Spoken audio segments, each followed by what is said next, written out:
was more progressive than that, man. So when I graduated college, I paid to intern in the city. I picked up 2 degrees in personal training just to pay the bills. And I did that for 6, 7 months. I worked 18-hour days before I moved out to LA. And then I would work the traditional jobs for about 4 or 5 years. And then when I was in year 2 at USA Today, that's where I built enough confidence because I took the job knowing I'll find a way. Newspapers had to transition to the digital era. I made friends with the editors. I found a way to get on camera. I was hired to consult sports websites. And year 2 in, my buddy's a big comedy guy. He's a producer for Jimmy Kimmel, and he's the one who gave me the influence to, hey, get on YouTube, do some of these videos. So my first early YouTube videos before the Schmo was I was myself and how to pick the perfect NCAA bracket, why I should be the first pick in the 2015 NFL draft, what to do now that football season's over. And they got picked up by like Yahoo Sports and some traditional sports outlets, and that kind of got the green light going to move things forward. And then my roommate had vintage clothing and got me into, like, I had my own sports blog, the Schmo Zone Lair, which where the air is thin, the sports get heavy, dropped it to the Schmo Zone, and then I started getting writers and then the Schmo character. So everything was really gradual over time. And I'm going to write, and just so you know, one day I'm going to write a book about all this crap, and I'm going to detail I know. it all. I was going to say, dude, like, especially because I'm trying to build my own thing in Boston, and this is like year 4 for me. When you reminisce on it, like, you talk about it in chunks, but people don't understand. No, it's like every hour of every single day. Dude, yeah, there was so many times where I was just sat there crying, eating peanut butter and jelly sandwiches, literally had nothing, was Jeez. ready to quit, was just, there's so much involved with it. But yeah, so the Schmo thing over time, but my parents, I'll give them the credit. They always support, to go back to your original question, they always support me and my vision, more so my dad than my mom. My mom's more of a realist, more pessimistic than my dad. My dad's an entrepreneur himself. But look, there were so many hard times throughout the process, but they understood where I was going. It was gradual. And look, man, there's craziness to it. I kind of got forced out of my last traditional job, and which is a whole crazy story in itself. But so, What happened? in a nutshell, I'll just say it like this: they fired me. It was the Schmo or USA Today, and I chose the Schmo. I bet on myself, and Wow. Good for you, bro. I appreciate that. I appreciate that. So, hi, this is Dave, aka the Schmo, and this is my golden hour.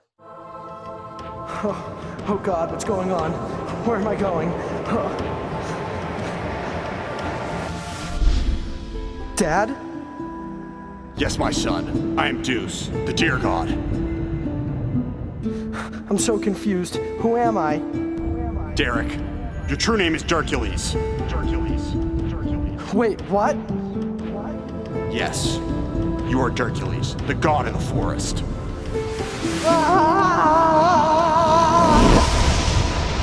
Season 5.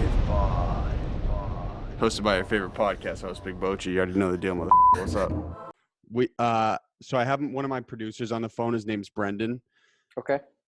He said, "What's up, dude?" And I'm also running camera over here too. So if I ever like look up or like do some random shit with my hands, that's why. Totally get it. Well, so real quick, I was talking to my producers. I was like, dude, I wonder if like the Schmo is like your full-time character. Is it weird for you to snap out of it? So I started the Schmo Zone podcast. Helen and I started the Schmo Zone podcast right around the Super Bowl, so the first week of February, and that's kind of where I made the decision where, okay, am I going to stay in character the whole time, or am I going to come out of the character? I knew eventually over time I'd come out of character. So after we launched the podcast and I was kind of myself and showcasing the behind the scenes of the character, okay, the cat's out of the bag so I could be myself. But initially it was a little weird a couple months ago, but I always wanted to kind of keep it a little bit of a secret, but I always knew in the back of my mind it would come out. But so now that we're doing this, and I've done quite a few podcasts where I can talk about the character, I'm getting more comfortable each time. Did you ever reach like near manic breakdown? You're like, dude, hey, who am I, man? Like, was there ever times where you went home, you're like totally pissed at your roommates and high energy? Dude, I've had, oh man, that was most of my 20s. So most of my 20s, I lived in Los Angeles. I had a great place in West LA. Two of my roommates, kind of where I was creating the character. And there were so many highs and lows. There's so many people who never thought I would be able to succeed. So many of the major networks that have turned me down throughout time. And essentially that's why I created the character in the first place, is because nobody gave me a chance. I'm like, screw it. I'll become a character. I'll do this in a character and I'll do it better. And I kind of started it to kind of mock the system, and it turned into something a lot bigger than that. Well, yeah. So I was on the phone with my friends last night. I said we were setting this up, like, because I got a bunch of friends who love the UFC. And he was like, yeah, dude, like this dude, the Schmo, is like blowing up out of nowhere. And then I peeped your YouTube channel. I was like, no, bro, this dude has been at it for years. You were in some like old dude's living room interviewing him. You had clear shades on. I was like, no, this dude has like definitely been consistent and hustling for a long time. Yeah, dude. Actually, so that old dude, Rick Neuheisel, that was actually the first Schmo in the Pro video I did. I think that was in Manhattan Beach in his living room. Former Fat UCLA pad. football coach. He busted out the guitar. I think that's the video. I think this was 2015 or 16. But yeah, man, I've been at it for a long time. But Sunday will be a year since my first viral, I call them Schmoments, with the UFC with Dana White. And that's kind of where I've hit the relevancy in the combat sports field. But you're right, man. I've been grinding at it for years. But finally, about a year ago, is kind of where all the hard work started paying fruition and things started going skywards for me. Can you just before we move on, can you just give a quick synopsis of who you are and what you do? Yeah, my name is Dave Schmulenson, aka the Schmo. I describe what I do as being a sports personality. I work in media and I interview fighters, showcasing their personalities and just adding a modern new twist to sports journalism. So I'd consider myself a sports personality in the field of journalism, and I'm there for entertainment and making people laugh and informing them at the same time. Dude, do you mind if I describe you real quick? If you just what? Do you mind if I describe you? Yeah, go for I it. think you're like a hustler, bro. Like you are at every event, you show up at everything. How does like the negotiation work for you? Like, are you in character when you like approach them, like say, hey, like I want to get a press pass, or are you like not in character in your normal Dave?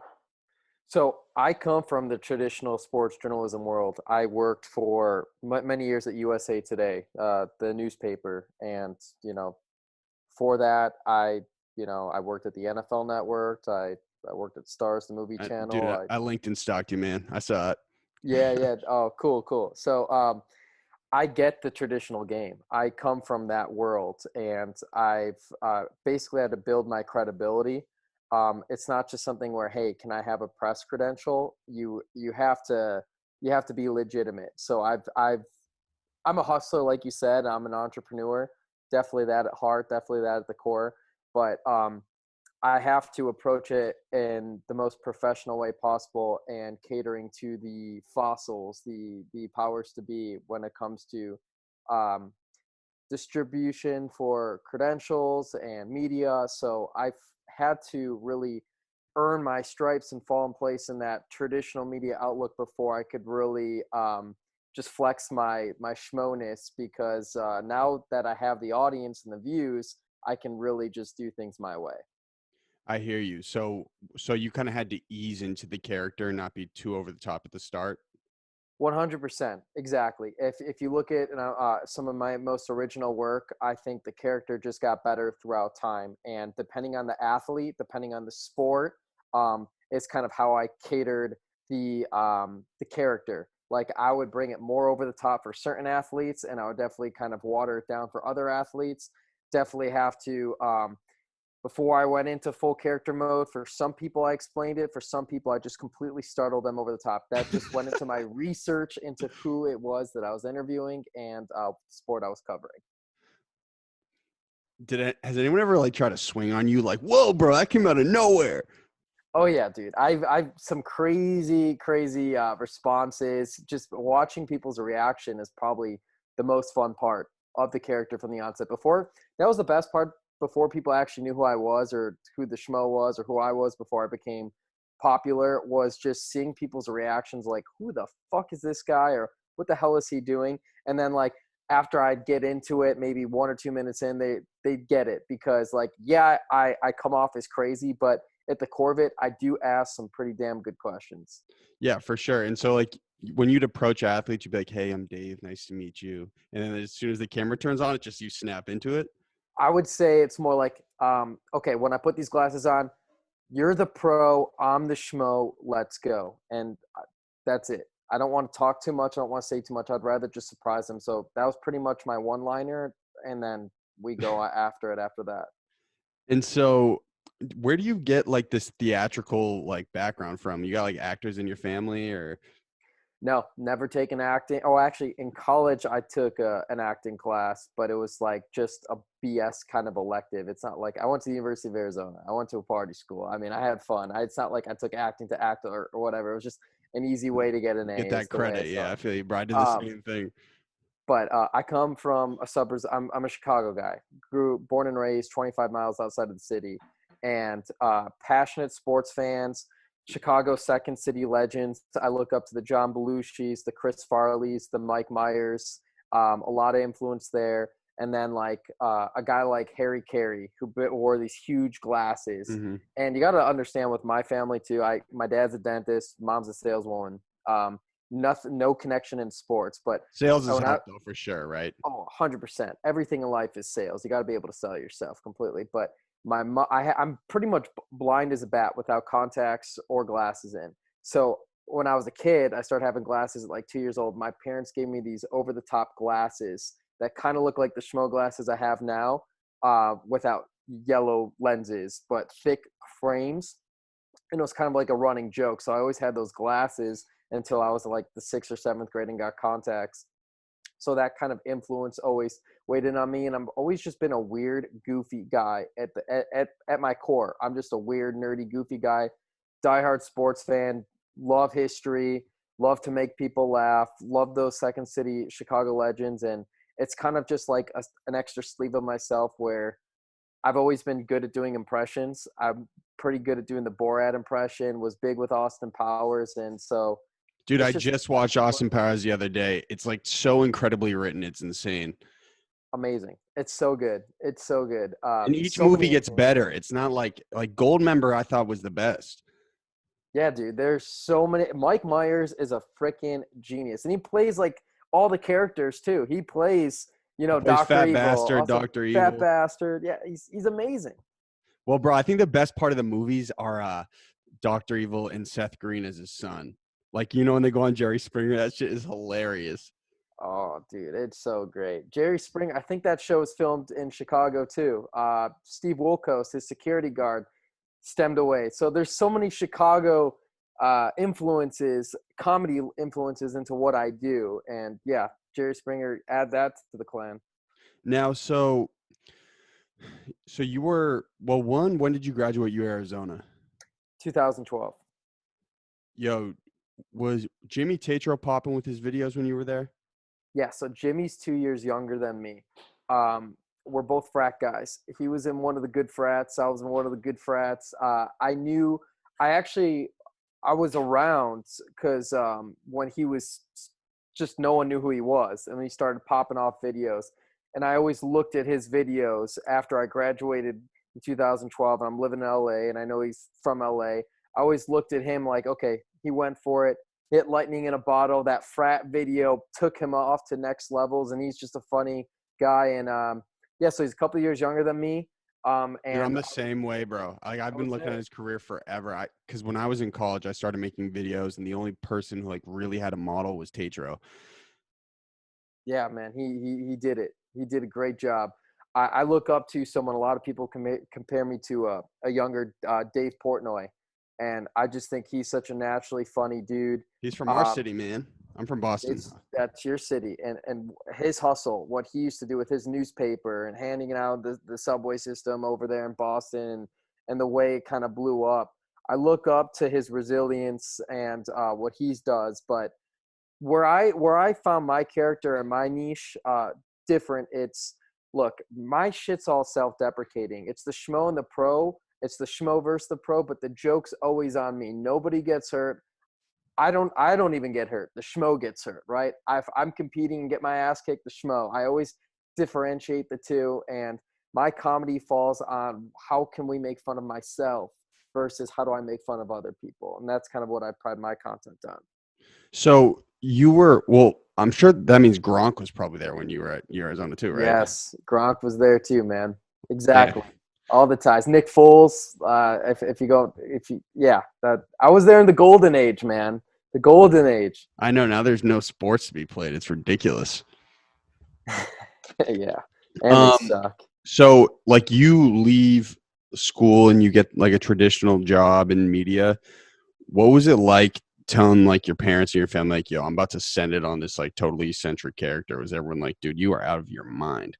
So it was more progressive than that, man. So when I graduated college, I paid to intern in the city. I picked up 2 degrees in personal training just to pay the bills. And I did that for 6-7 months. I worked 18-hour days before I moved out to LA. And then I would work the traditional jobs for about 4 or 5 years. And then when I was in year 2 at USA Today, that's where I built enough confidence because I took the job knowing I'll find a way. Newspapers had to transition to the digital era. I made friends with the editors. I found a way to get on camera. I was hired to consult sports websites. And year 2 in, my buddy's a big comedy guy. He's a producer for Jimmy Kimmel, and he's the one who gave me the influence to, hey, get on YouTube, do some of these videos. So my first early YouTube videos before the Schmo was I was myself and how to pick the perfect NCAA bracket, why I should be the first pick in the 2015 NFL draft, what to do now that football season's over. And they got picked up by like Yahoo Sports and some traditional sports outlets, and that kind of got the green light going to move things forward. And then my roommate had vintage clothing and got me into, like, I had my own sports blog, the Schmo Zone Lair, which where the air is thin, the sports get heavy, dropped it to the Schmo Zone, and then I started getting writers and then the Schmo character. So everything was really gradual over time. And I'm going to write, and just so you know, one day I'm going to write a book about all this crap, and I'm going to detail I know. it all. I was gonna say, dude, like, especially because I'm trying to build my own thing in Boston, and this is like year 4 for me. When you reminisce on it, like you talk about it in chunks, but people don't understand. No, it's like every hour of every single day. Dude, yeah, there was so many times where I was just sat there crying, eating peanut butter and jelly sandwiches, literally had nothing, was Jeez. ready to quit, was just, there's so much involved with it. But yeah, so the Schmo thing over time, but my parents, I'll give them the credit. They always support, to go back to your original question, they always support me and my vision, more so my dad than my mom. My mom's more of a realist, more pessimistic than my dad. My dad's an entrepreneur himself. But look, there were so many hard times throughout the process, but they understood where I was going. It was gradual. And look, man, there's craziness to it. I kind of got forced out of my last traditional job, and which is a whole crazy story in itself. But so, What happened? in a nutshell, I'll just say it like this: they fired me. It was the Schmo or USA Today, and I chose the Schmo. I bet on myself, and Wow, good for you, bro. I appreciate that. So the first couple of years of being on my own, 2017 was a really dark year for me. And things started to pick up in 2018 towards the end. That's when things started getting better. I got my first sponsor with Tim Tam, the power massager. Shout out to them. They were Shout out like to a Tim lifeline. Tam. Tim Tam. They were like a lifeline for me. But then 2019, I couldn't have asked for a better year. It made up for like 7-8 years of truly grinding last year. So when you were initially building 2017, like, did you go into it with like no business model? Or like, yo, I'm just gonna totally send it with the videos. Like, this just feels right. No, I had a business model, but coming from the traditional world I was in, I was so reluctant to YouTube. I was like so gung ho of I got to get picked up by a network. I got blown off by NBC Sports, by Fox Sports, by ESPN. they literally, I've been through the ringer through them. Like, they just kind of like used me to pick my brain to where I was going with this and try to build something better of their own, which they can never do. Or they just saw it as, okay, this is a little niche thing. This character can never live in sports because someone hasn't done it before. I'm like, screw it. I'll do it. I'll make it work. And so when I was building this thing, the model was not through YouTube. It was just through, how can I gather sponsors and get picked up by a network and do these videos? I was like, look, the CPMs would be higher if I worked directly with a sponsor and worked with a video player, whereas I would if I went to YouTube. I was so reluctant to that model, but the guy we talked about earlier, the Jimmy Tatro model, was always in the back of my mind. I just didn't know if that would be applicable to sports because, again, it hadn't been done before. Mm-hmm. So I kind of look at what I'm doing is like no one's done sports comedy and blended the worlds of being a traditional media member and being a YouTuber. I hate the word influencer, but a lot of people want to call that to me because I'm like, they want to put you on a spectrum. Let's say on the spectrum, on one end is the YouTuber, one end is the sports media world. Well, I'm not on either one. I'm right in the middle. I blend the best of both worlds and right into the middle of it. And because it hasn't been done before, people wanted to group me as 1A and 1B, but it's not true. Just like my blood type, if you call them AB, I'm AB positive. I'm not A or B. I'm AB positive. I hear you. And so are you totally a one-man team at this point, or do you have someone must be you must not do all the editing, right? I write, produce, I edit, I book the talent. You edit everything? Oh yeah, man. Wow. Yeah, dude. I had to teach myself I was so reluctant to teach myself how to edit. That 2017, I was teaching myself how to edit, but Final I would Cut? say it's more like a mostly iMovie, and then I finally had to graduate to a Final Cut, man. Wow. And You're then a grinder, bro. yeah, well, You edit all your own videos still? That is insane. I edit over 90% of my videos. The 10%, when I do sponsored content, there's one person I trust because there's some independent people that I work with, but the people I work with have to be Swiss Army knives. My buddy Ben, he's very talented with shooting and editing. He's the only person really I've let edit my videos. But that's for the sponsored videos, where I do the Schmo versus the Pro, but all the interview stuff, everything, that's all me editing. 100% of it. Do you do all the branding too? Because you do a wicked good job with that. Yeah, I've done the branding, the character and everything like that. Yeah, that was that. But I do want to say this though, in terms of how I operate, it's a 2-man team. I should say 1 man, 1 woman. When I was first starting out, I would work with select video people just I need someone to film it. I can't film myself. I know. Doing interviews and hold it. But I've been blessed along the way. A lot of MMA fans know her as well. Helen Yee, my girlfriend, we lived together. Yeah, I just watched the last Schmo Zone. That's your wifey? Yeah, she's a grinder too. She's the only person I've ever met that's got the work ethic like I do. She was showing up to all the boxing fights, all the MMA fights. She lived in Vegas. Helped influence me to move to Vegas. I always kind of knew I wanted to go to Vegas, but she totally, once we started dating, it was a no-brainer, and I didn't delay it anymore. I moved to Vegas and fight capital of the world and everything, but basically we film for each other. And that's what we do. Being with her has helped me become a better camera person, because now I know kind of what to do with lighting, with sound and everything like that. But we film each other, and then we edit our own content. We book the talent. We write. We produce. We do our own media, and so 2 people. So how does that work? So like you'll go run an interview, and then your wife is like, "Hey, I got an interview," and so then do you snap out of the Schmo character, even though everyone around you already knows that you're the Schmo? Yeah, pretty much. I think that's a pretty good way to say Some people it. must be like, "Yo, what the fuck is going on here?" Oh yeah, we get that. But the more popular I've become in MMA, the more they know that, like, they know me as this person and the character too. So they know I snap on, snap off of it. Especially now that I've interviewed a lot of these guys and gals 3 or 4 times at least. Now, how did you? Because I've noticed this with the podcast too, even though it's not really like necessarily the goal of the show, but it's like sometimes you land one guest and then it gives you leverage to get the next guest who you think would be a little bit harder to get. Is that how it worked for you with the Schmo? 100%. Actually, so my second guest with the Schmo and the Pro, and I leveraged USA Today. I built my own studio at USA Today to create everything. I had a contact to Terrell Owens, T.O.,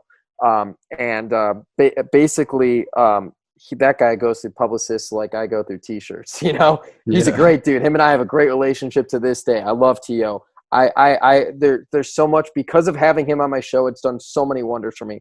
But basically, I got T.O. as my second guest. That opened up the floodgates for me to get tons of other NFL athletes, NBA players, and stuff like that. So getting T.O. as my second guest, and I did this back in 2016, was amazing. That's a godsend, dude. You know how many people who have media outlets who would be like, "Oh my god!" Like he's one of the most high profile NFL players of all time. 100%. It's probably the third best wide receiver of all time. But that's where I was smart and I leveraged my connection to USA Today. So look, as bad as it ended with USA Today, I still am grateful for my boss there. I'm so grateful for some of the people I was surrounded by. Some people hated it. A lot of people, the traditional journalists, they were like, who the hell is this 20-something kid coming in here, getting all these views, doing this stuff, being like, they use the word maverick. They like to call me a maverick, which the more I've got into this, the more I look into people like Logan Paul. He's known as a maverick. Cool, great, whatever. He's a couple of years younger than me. The kid's doing all right. But look, some people loved it. Some people hated it, got mixed reviews. But a lot of people want to support you until they see you as a threat, is what I've noticed along the journey here. A lot of people, when you're nothing, they're like, oh, yeah, you're great. Come on, keep going. They want to encourage you. And then when you're somebody, they're like, oh, fuck this guy's competition. Want nothing to do with him. It's funny how the world works that way. So you were doing NFL players. How did you notice there was a niche in the UFC that like they needed like a media personality? Yeah, man. Because the UFC, I was just describing with Brendan, I was like, the UFC is kind of like, for someone who isn't a regular consumer, is kind of like Game of Thrones. It's like you watch one season and it's like you don't really get what's going on, but like you're like, okay, this is kind of fire. Then by season 2, you're like, damn, like these characters are sweet. And then by season 3, you're like, all right, I kind of get how everything works now. Yeah, it's very technical. It's just coming in from a casual fan. It's like, what the fuck is going on? I see these guys rolling on the ground. What the hell are they doing? I get it. So yeah, I started doing NFL and NBA. Those are two of my favorite sports growing up. Played basketball my whole life, and they're the two big moneymaker sports. I'm an entrepreneur. They have the most sponsorship money, the most biggest fan base. Those are my favorite sports. I started there, but my college roommate got me into MMA at U of A.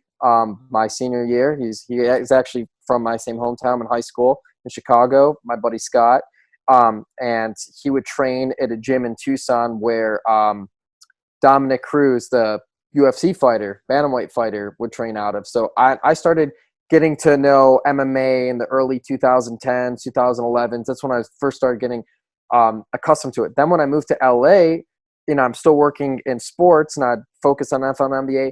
The bar right next to me would always have the UFC fights. And for some reason, I was just gravitated to two people locked in a cage beating the fuck out of each other. I couldn't look away. Dude.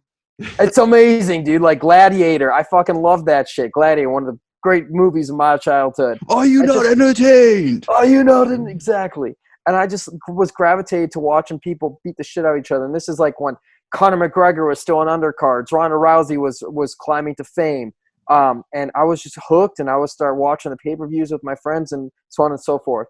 So when I was completely on my own in 2017 and I'm doing this character, that's when I started pivoting into combat sports, because unlike baseball, football, basketball, all these teams have unions, all these teams have publicists that kind of construct the message of these individuals. Well, in the combat sports, and I actually started in boxing before I started doing MMA, you're only as good as your next fight. And these people don't have unions. They need as much PR as they can get.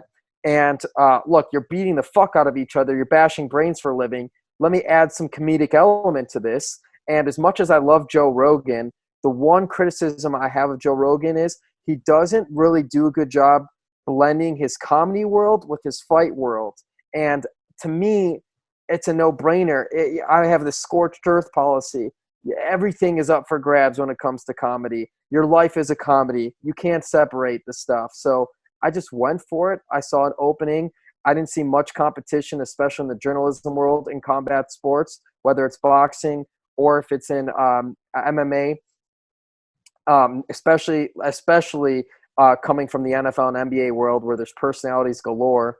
You know, the Stephen A. Smiths of the world, the Skip Baylesses of the world. I'm like, fuck it, I could come in here and am I allowed to swear in this podcast? Yeah, bro, it's fine. Okay, cool. And I'm like, fuck it, I'm going to come in here and I'm a competitive guy. I'm like, look, I don't give a shit what other people think about me. I just want to wake up every day and talk sports and make people laugh. And I'm going to be the best at doing that.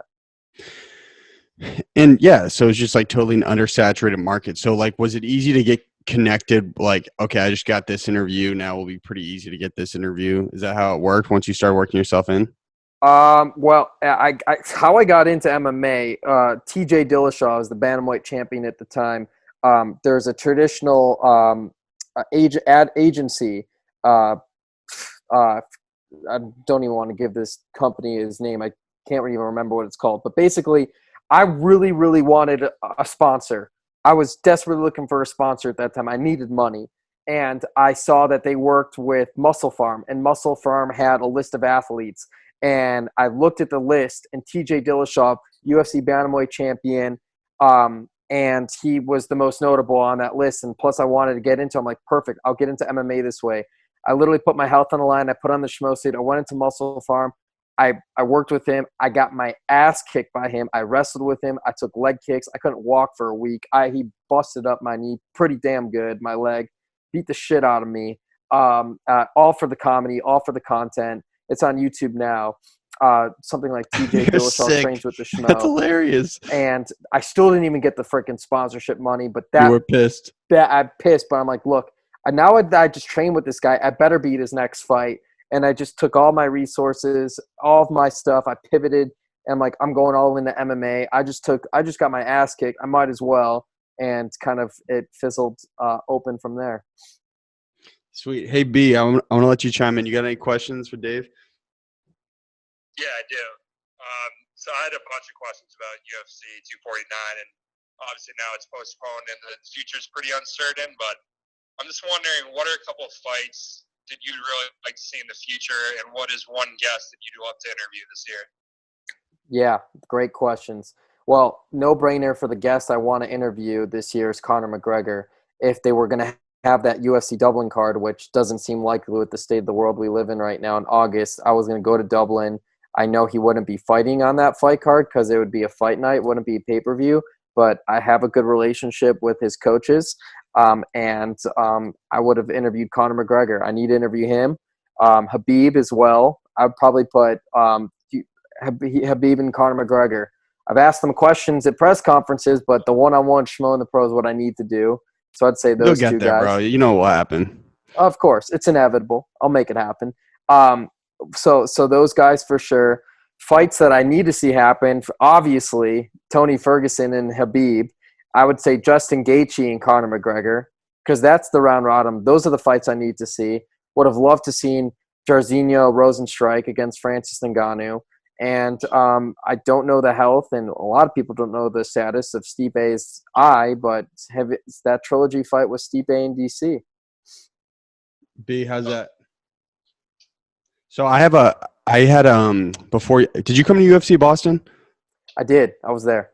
Okay, fire. Yeah. So we ran 2 podcasts with Charles Rosa and Manny Bermudez. I'm friends with Manny, and coincidentally they fought each other.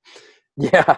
So I reached out to both of them. I said, yeah, like I'm lining up with the Schmo, man. Charles said, hey, Charles is fighting Bryce Mitchell on May 2nd. Any ideas? Bryce Mitchell, Thug Nasty, came off that amazing Twister submission, and he got some notoriety for that. I think that was in DC, and I was at that fight card too. So ideas, keep it standing. Well, I think he just wants thoughts on the fight. Just thoughts on the fight? Charles versus Bryce. I'm excited to see it, man. I'm totally excited to see it. 2 guys that are pretty fearless that come in there. I don't think the casual fan is going to be very familiar with those fighters in that fight, but someone who covers the sport like I do, and the diehard fans, that's a fan-friendly fight. I'm excited to see it. Two guys that are willing to die on the line and go for it. You know, Charles is a lunatic. Trust me. Like yeah, he's out of his mind. they're both great. They're both great dance partners for combat sports. I'm excited to watch them share a cage. And I had asked Manny. Manny, I just want to make sure I'm like translating what he said transparently here, but he said there's like a weird niche in the UFC for MMA managers, and like MMA managers are becoming very glorified. I think he was like, ask him about MMA managers and like what's going on with that. So are they like becoming celebrities of their own now or something? I think they try to be. It's weird, dude. There's so much politics. There's so much politics in all sports, but MMA is such a different sport because, like some of the things I mentioned before, there's no union. You're only as good as your next fight. Some of these managers fucking hate each other. I'd like to see some of these managers get in the cage and fight each other, and some of them would, dude. Some of them really want to kill each other. There's like one right now that's press charges against the others because they got slapped at a PFL fight. But yeah, some of these managers hate each other, and they try to steal each other's fighters, and they reach out to each other's fighters. It's a real damn thing. It's real drama. And dude, there's even drama between media members, man. A lot of people give me, yeah, dude, I called out Ariel Helwani to a charity grappling match back in November. Dude, what I love about this, like the internet, it's kind of like the Wild Wild West. It's like there's no blueprint for it. This sport's been around 25, 26 years, and it's evolving every day. Combat sports is the fastest growing sport. MMA is the fastest growing sport in the entire world. And I just like being a part of it and being a just pioneer. Like testosterone, just a gauntlet. Dude, there's crazy shit, man. Testosterone, even I think back in November at the UFC 244 with the Diaz and the BMF fight with Masvidal, they had like someone from The Guardian coming in there doing a series on masculinity. Like there's so many random people that come to cover different fights. Like there's characters. There's this guy Gareth Davies that's on the UK also that does boxing, that does MMA. He's a character. There's so many fun people in the sport. Dude, do you know who Nardwar is? Yeah, I know who Nardwar is. Interview Nardwar. You have to. Let me just say this. Let me say this about this Nardwar cat. I have so much respect for what he does, but it's such a peasant mindset because so many people, I get all these comments, dude, you're just a ripoff of Nardwar. You're the MMA Nardwar. I'm like, then I go and check this guy out because I had no idea who this guy was. Because look, I like music, but I'm not like a music savant. I don't like know these things about the rappers and freaking hip hop artists and stuff like that. So all these people want to compare me to Nardwar. I have nothing but respect. The only thing we have in common is we're both goofy, weird freaking dudes. But you're both very good journalists. Yeah, okay, I'll give them that too. We're both really good journalists. We both do our homework and we know all of our research. And we're both really goofy, eccentric dudes. Other than that, I mean, come on. Like, I don't know shit about music. Why? People hit you up all the time. They say you're Nardwar. Dude, people in the comments section are like, you're Nardwar. Stop ripping off Nardwar. I'm like, dude, I didn't know who Nardwar was until people like you started putting this in the comments, and then I checked them out. And even still, I don't watch his stuff. I mean, I've checked him out. But, like... Dude, you don't have to be... Like, he's a legend, man. Dude, respect.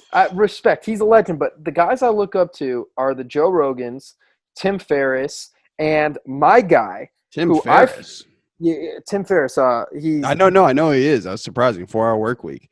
4 Hour Work Week, 4 Hour Body. That was the first book I read that he did was the 4 Hour Body. Monk fruit, intermittent fasting. Intermittent fasting, exactly. Do you fast? I've from my personal training background, I've tried mostly tons of diets. Tons of different diets. I've done the intermittent fasting for 4 weeks, 8 week, 12-week periods. I cycle on and off in diets. Every diet works, in my opinion, as long as you're consistent. Consistency is everything. So everybody's body's different.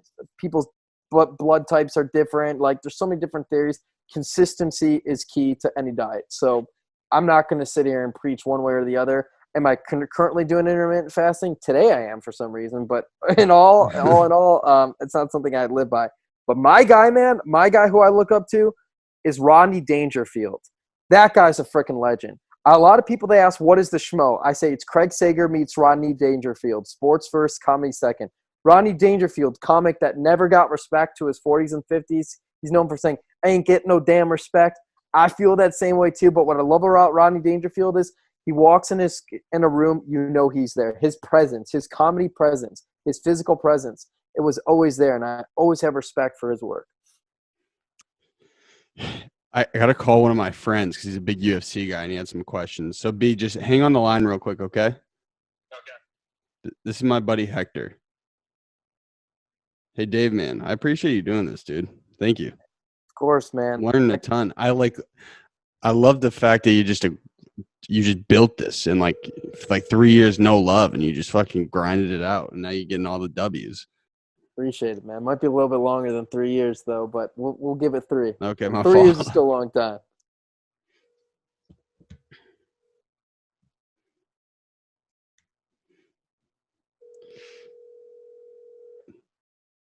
You might not even pick up. Your hair doesn't look very ginger from here, man. I'm like an Auburn. You're more like an Auburn. Okay, well, you can pick up. Man, did you not tell me you had the Schmo on? I did. I said I'm calling you at 2:40. Heck. Hey, Heck didn't pick up. B.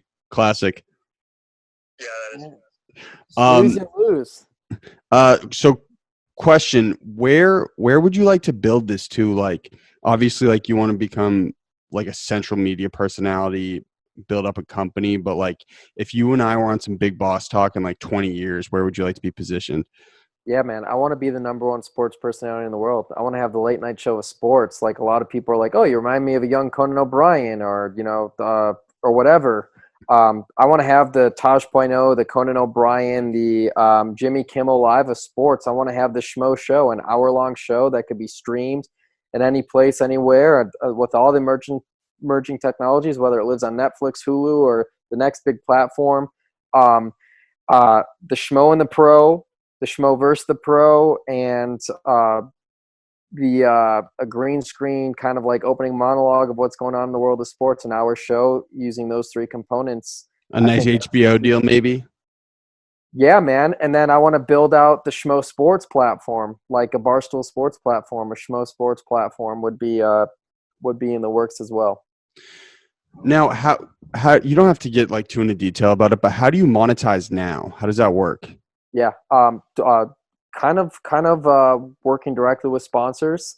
YouTube is another way. A little bit in the merch side, the podcasting side, but working with sponsors, having a following, reaching, I guess now with quarantine, it's a little different, but I've been reaching at least 1.5 million views throughout my platforms every week prior to the quarantine situation. Good for you, man. The coronavirus, but working with sponsors and like sponsors that I would want to work with, and YouTube is a staple way as well. And but yeah, monetization through, I say the 2020 digital era that we're in right now, sponsors and digital outlets and platforms. Now, I mean, this is a really general question, but we'll probably cut up as a clip because content works. What's your favorite interview been thus far in terms of like, I'm sure you got a couple. Yeah, you got to tell me the sport. We'll start UFC. Well, I'm biased to say Dana White because that blew up for me. Dana White, Tony Ferguson, Yoel Romero, those 3 are easiest right off the cuff, some of the easiest things to say because they've been phenomenal interviews where we're able to just go back and forth throughout the entire time and have. I know it's nice when like people feed off of the energy. It's like great. Some people are stiff. It's like, come on, man. He's like busting his ass out here. Yeah, no, dude. Like there's guys that feed off of it. Diego Sanchez, John Jones. Those guys have really fed off of the energy too. Ben Askren is a freaking awesome interview. Always been. And same with Kobe Covington because he's playing a character in himself, so he understands it. Kobe and I have had great interviews too. I know I just named a ton of freaking people, but dude, I loved your Pacquiao interview. You're like, who wins a one-on-one game You and Floyd Mayweather. He goes, we'll play 1-on-1 and 5-on-5. Oh, dude, it was so great, and that was in his house too. He I invited know, me in his like, house. it was his family. It was awesome, dude. That was awesome. So Pacquiao, boxing wise, that's great. And then I will say this: this is a little bit out of the box. My favorite interview outside of combat sports has got to be hands down Bill Walton. He's a Boston guy to an extent. He played for your Celtics. He got a ring there. Bill Walton, freaking legend. He is a schmo. He is the definition of a schmo. A schmo is a weird and funny dabbles in pop culture. Bill Walton is a schmo. Amazing interviews with him. I've had two. Dude, we were talking, like, when I was talking with the producers, dude, you gotta, like, try to get a presidential press pass. You and Trump, man, that'd be sweet. Yeah, I think that's the more popular this goes. Like and that's the one thing though, dude. I stay away from politics. Like sports and politics Yeah, are I two know. different. I fucking hate politics. It's so corrupt. I can go off for days talking about it. But Dude, I'm pumped. I'm gonna be totally counterintuitive, but I'm pumped we didn't talk about any of the virus or any of the quarantine right now. It's like everywhere. dude, sports are an escape, man. People are just living paycheck to paycheck. There's such a disparity between rich and poor in this country. Like sports should allow you to escape and to be happy, get out of your real world problems for a couple seconds. That's part of the reason why I love them too. And I just hate blending the two worlds. I'm not there to hurt people. I'm just there to make people laugh and do what I love, talk sports. So with everything getting shut down, when do you think and UFC just got canceled yesterday? Were you pissed? Were you going to go to that? Yeah. Oh, sorry, man. Yes. Short answer is yes. I would have been there. But in terms of when's everything opening back up with the league? Yeah, dude. So I'll say this: nobody knows. Obviously, Dana White got shut down because of the Disney execs. The Disney execs got pressure from Governor Gavin Newsom in California because they're going to do it in Indian land and Indian reservation in California. And as soon as that got word out, they shut that down. I'll say this: the UFC, where Dana is completely right. The UFC will be the first major sports organization to reopen for and sure. To have fights, to have this televised, to have this for people making paychecks again. It will be the UFC first. You know, they haven't come out and set a date. The next fight would be UFC 250 May 9th. I personally don't even know if that's realistic. I think, in my opinion, mid-May would be realistic. Mid-May would be. That's optimistic, bro. Is an optimistic earliest time, but June is most likely. What? And you think that'd be in the U.S.? I think U.S. in that same Indian casino on Indian reservation in California for the United States fighters. That fight island will happen for international fights. That's gonna be sick, dude. Yeah. And you're gonna fly out to the private island. It's gonna be sweet.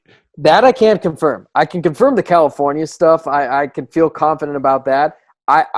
I would love to be there, and if I get the opportunity to be there, you damn well know I'll find a way to be there. But I don't want to sit here and say, "Oh, the show's going to be there at Fight Island." I'd rather under promise, over deliver. That salesperson, okay. But yeah, good vibes. Thinking that, of course. No crowds, probably. No crowds.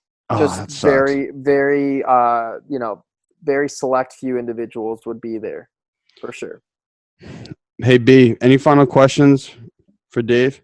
Yeah, I was just wondering, have they ever had an outdoor fight? Like, I'm thinking they could get like a little creative, maybe have like an amphitheater outside.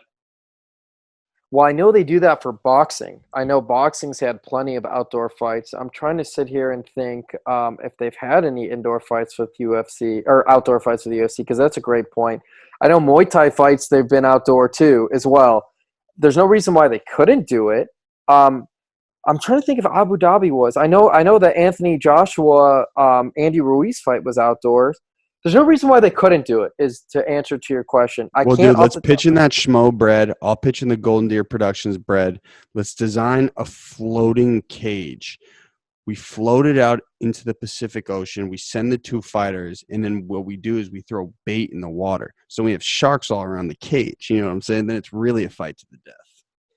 That's really raising the stakes, man. That's branding, baby. Come all around. We'll call it Schmum, or we gotta brand it. We gotta brand the chum that we're putting in there. Ooh, Schmum, I like that. Yeah, and you'll just like put an insignia of your Schmo logo on all of the bait. Yeah, dude. Yeah, no, I'm all for it because look, at the end of the day, it's my where I stand on this. It's obviously fighters need to put food on the table, and obviously you need to keep as much precautions as possible. I guarantee you, if a fighter can get a paycheck, they will be willingly quarantine for 1-2 weeks, whatever they need to do after they fight to ensure that they don't infect anybody on a plane or at home or their hometown, they're within their household after they fight. If there's a way to make this safe, and I know there is a way to do it, who am I to say no to it? I hear you. Hey, B, how's that? I really enjoyed it, man. That was great. Dude, thank you so much for doing this, man. Of course, man. Appreciate couple it. things. Yeah, we'll meet in person. It's just like living in such a weird world. But next time you're out in Boston, definitely hit me. And I know you were probably pissed that I asked you for your phone number because you thought I might be a creep, but I'm a good guy, man. I promise. No, dude, I did a podcast with you. I didn't have any doubts, man. I get hit up a lot for a lot of random crap, but my LinkedIn profile looked okay. Yeah, I mean, yeah, your LinkedIn profile. I look, man. I've been in so many different shoes. I blindly reached out and blown away. I treat people the way I want to be treated. Everybody has my respect until you give me reason to lose the respect. And I've been in your shoes, cold calling and reaching out to people. I haven't gotten the same results. I haven't been able to get the other person on the Zoom podcast. Well, I guess it was Zoom around 5-6 years ago, whatever it was. But like, I'm not going to be the guy I didn't want to happen to me. I'm going to pay it forward the way I want to be, man. So I wish you nothing but success. I appreciate you having me on. Let me know when this comes out so I could reshare, retweet, and all that. For sure. Kind of stuff. I'm going to drop it. We're going to drop it on Monday, and I'll cut you up some clips. Yeah. Additionally, this is how we start and end the episode. And also, I'll hit you in the messages after this. I'm going to ship you a t-shirt too. Cool. This is how we start and end the episode. You say, hi, my name's blank. You can say Dave. You can say the Schmo. And this is my golden hour. Directly after no break, hi, my name's blank. And that was my golden hour. So the first is this is. The second one is that was. For a little production, because I know you're the big USA Today guy, we got this is at the front and that was at the end. You feel me? I feel you. But you're making this brain work. But I'll try it, and we'll do it. Hi, this is, and this. What do I say after that about the golden hour? Hi, this is. Are you gonna say Dave the Schmo? And this is my golden hour. Then, okay. Hi, this is Dave, and that was my golden hour. Okay, I got you. Hi, this is Dave, aka the Schmo, and this is my golden hour. Hi, this is Dave the Schmo, and that was my golden hour. Well executed from a media legend, man. Hey, man, thank you so much for doing this. Of course, man. Best of luck, Conor. Appreciate you guys. See you, bro. Take care.